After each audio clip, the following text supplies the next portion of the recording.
again, the reality of the situation is you're all going to be, for the most part, stuck inside.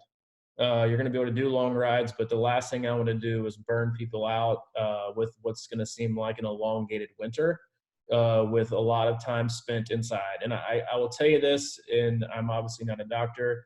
Um, Please get outside and run by yourself if you can. I know treadmills are great. If you're comfortable with it, I would say get outside and do anything because you don't want to be sitting on the trainer or on a treadmill and that's all you're doing without getting outside and doing things for the next few weeks.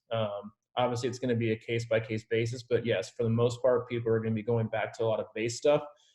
That makes a lot of sense for a lot of reasons. It makes a lot of sense because what we want is we want to continue to build your base, and we also want to keep stress down as much as we can.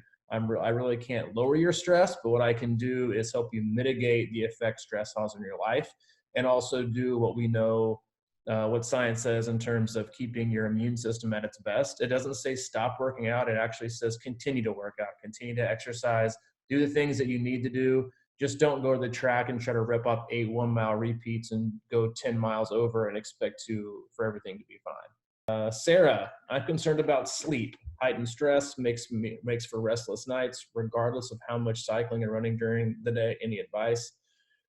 I am traditionally a early riser, as most of you know. Even on the East Coast, it's nice to get up and get ahead of some of you. I am sleeping in as much as I can. We don't have an alarm. Obviously, we have Hayden to do that for us. We're trying to go to bed at a reasonable hour, but I think for most people, regardless of how you're handling the current situation and how this current situation might unfold, sleep is paramount. Especially if have the ability to work from home or you're being forced to work from home. Obviously, working from home isn't some like luxurious lifestyle that everyone thinks it is, because you basically now have your kids, if you have kids in your office 24/7. So it's not all glamour and sunshine. So please sleep in, get the best you can. If our race gets moved to later this year and we don't have access to a pool for several months, do you have any thoughts on how to ramp us up to get ready for the swim portion? If you've been swimming for a while, the first thing you lose in swimming is feel. You lose your feel for the water first, and then you start to lose some of the fitness, which causes the fatigue. It's kind of the F's. We'll go back to feel first, and then we'll just get back with a lot of short speed stuff so we can get you there faster. Kimberly, what virtual programs do you think are the best for cycling? Whichever one you already have. If you're looking to purchase Organon, I think Zwift is probably the most interactive and the most fun. We are currently trying, with the help of Sam Browning, because I suck at all things tech and media, to organize some group Zwift rides that we can all do at the same time with just people on our team.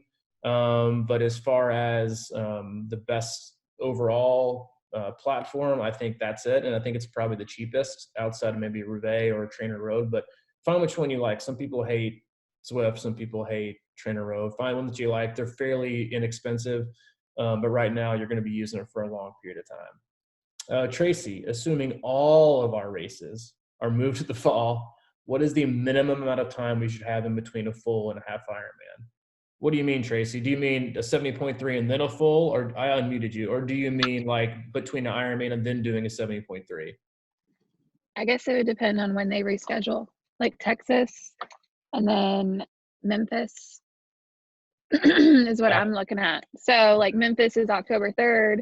What if Texas is like 3 weeks after that or 3 weeks before that or something like that? That's a great question. So what Tracy was asking, if you couldn't hear for some reason, is a lot of you have signed up for races. If you signed up for Texas and you were planning on racing the rest of the year, you could have 2 to 3 huge events in a 5 to 6 week span.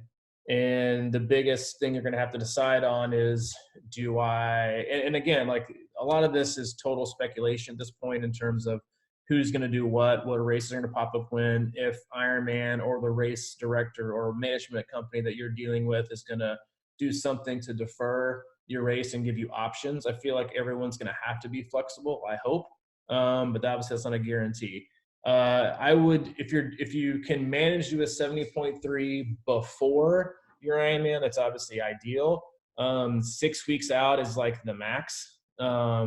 Or depending on how high of a priority your Ironman is, 2 weeks out. That might sound crazy, but 2 weeks out, you would, if you're an Ironman fitness level, you're going to have very good 70.3 fitness, and it would be basically like your last session. You recover for 2 weeks and you race.